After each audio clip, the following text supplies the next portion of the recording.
बड़े हमारे को इच्छा कि दुनिया के कोनो भी मंच पर जाए तो कुछ नया नया भी सुनाई। कलाकार दो किस्म के होले, एगो सुने वाला एगो देखे वाला। तो हमारे के लोग सुने खातिर जाला, देखे खातिर ना जाला। देखे वाला में पवन सिंह जी के गिनती बा, खेसारी जी के गिनती बा, मनोज तिवारी, निरहुआ जी, रवि किशन। हमने के लोग सुने खातिर जाला। ये गीत सभे सुने बा, कोनो जिला होखे कलाकार के ना जिला होला ना जात होला। सही गीत के आदेश सही बा, जान जेबू कौन माथ पर आचर लेके बैठ जे बुझे ने तने फैल के। हां जी तो जानी हो जे कौन गीत है। हां तनी होनियो रह तू हने रह कोना धइले रह त मारो। देखो कैसे बैठल बे, वैसे बैठो। हां आहा तने ऐसा बैठा जे उनियो के लोग के बुझाता जब लोक में सच बस करे बैठल हो। एगो आवश्यक सूचना बा परिवार के, पांडे जी के सूचना बा कि हमार जोन पर्दा बा पर्दा तनी खोल दिया। टेंट वाले भैया तनी जो पर्दा लागल बा सामने के उस सारा पर्दा आप खोल दीजिए, क्योंकि अब गर्दा होने वाला है। यूट्यूब वाला भाई से आग्रह है वो करो कि तनी मनी किनारे रहे को कि पीछे वाला के बड़े भाई गार्जियन लोग के देखे में दिक्कत मत हो। तोहरो काम हो जाए, उनियों काम हो जाए, तनी मनी किनारे हो। आज ये खड़ा बा बैठ जाए सब। इतना सुंदर व्यवस्था होने के मिलत कहाँ ना।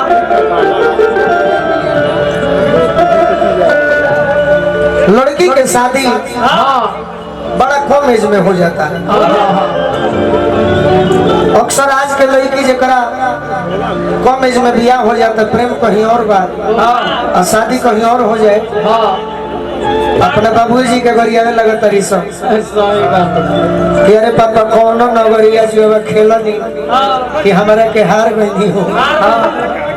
बाबूजी कहता है कि अरे बेटी अयोध्या नगरिया जीवा खेला नहीं कि तहरा के हार गई कि हमारे प्रेमिका कैसा मिलो जरा से प्रेम ओकरे से शादी। अब का कही कि आज हम पहिला मिलना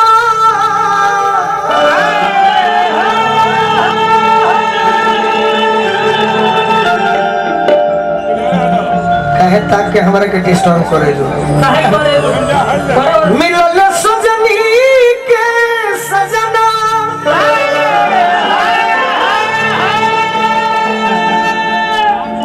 लाइट जब निशा आ जाए तो बड़ी ठीक लगे।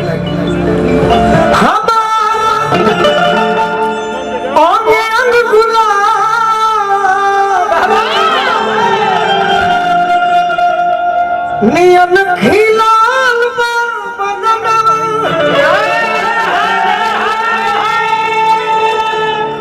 सोनी सोनी भगवान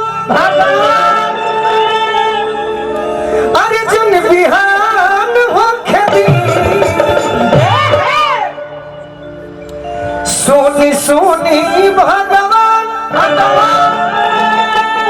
अरे जन बिहान हो खेती। ए बाबा गोरखनाथ एगो काम करी, उनका से पहला बार आज भीरी से भेंट भइल। हां जी एगो काम करी ना ना अरे कि आज राजा जी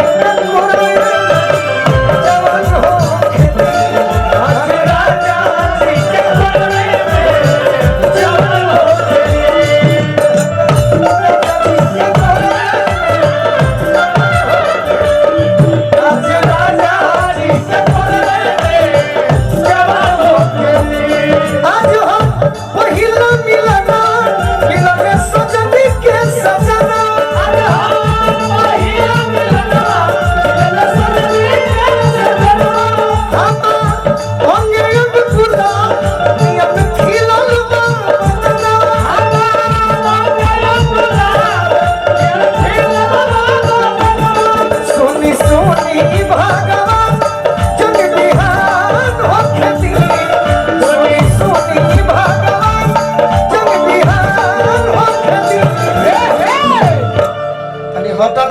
देवे दो तरह से ना बोलो बे चैत में हमारे दोसर मिजाज रहेला अरे किया जरा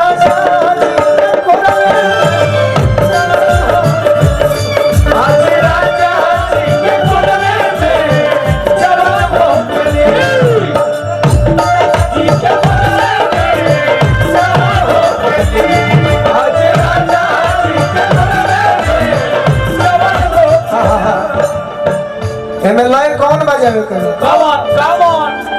ना ना ना ना बाद में पुरानका खाना अब पुरानका गाना मारो बाकी तो लोग रोज सुनते बा ये हमें लड़की को हक मेरी तड़पे जवानी तड़पे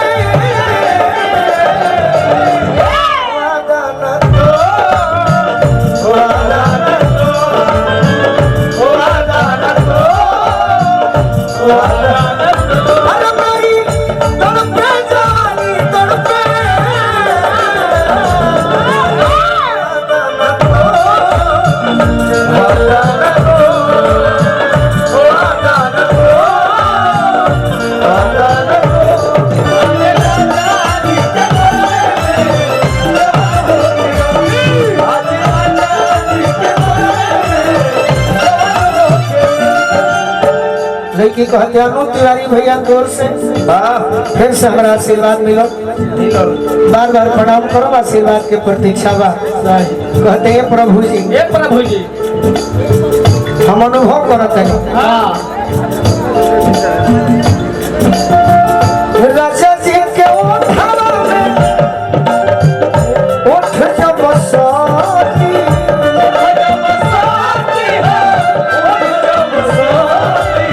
अरे भूख भूख मारी हमारा दिलवा के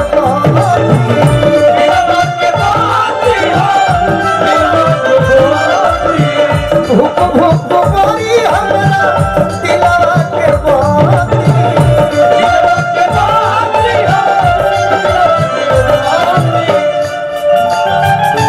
रात भर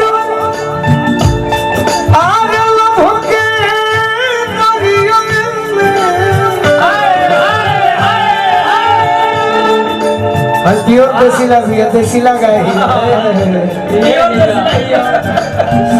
तोरे पास नजर रही रात भर ये हमारा काम है आई बुझा जाए आज भर ढील नहीं बोल भैया रात भर लोगों के दरिया में आज राजा जी के कोराए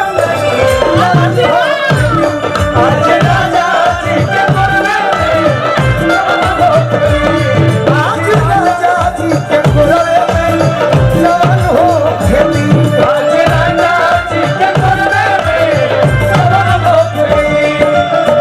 ले आई राजा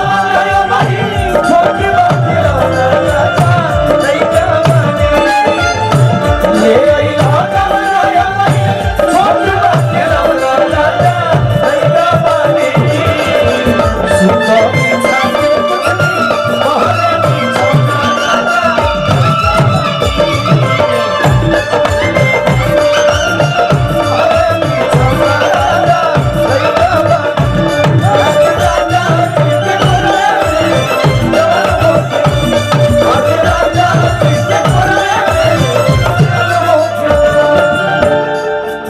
मनोज यादव जी छपरा जिला से बहुत बहुत नया चीज आओ हो रसिया नया चीज आओ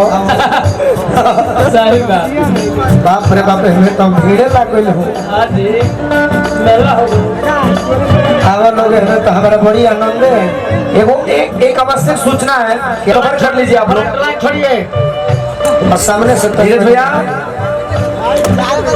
लड़की को हत्या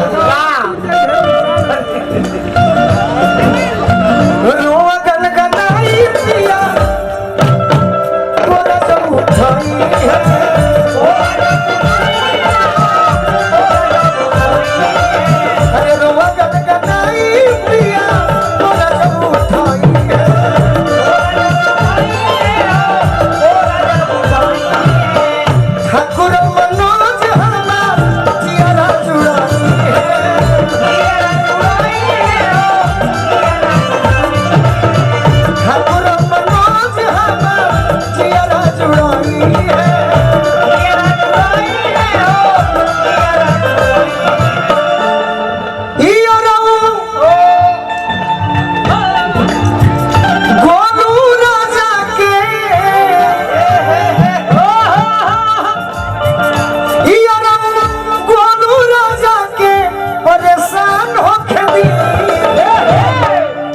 जन हमार के सवाल ना होला 1 2 3 4 हो टाइप के कि आज राजा जी के बोला जवान हो के जिया जिया जवान हो के राजा जी के बोला जवान हो के जवान हो के किया रो संगे संगे चलो सब लाइन में चलो लाइन में जा मैडम तू चल जा एक नया फल बैठ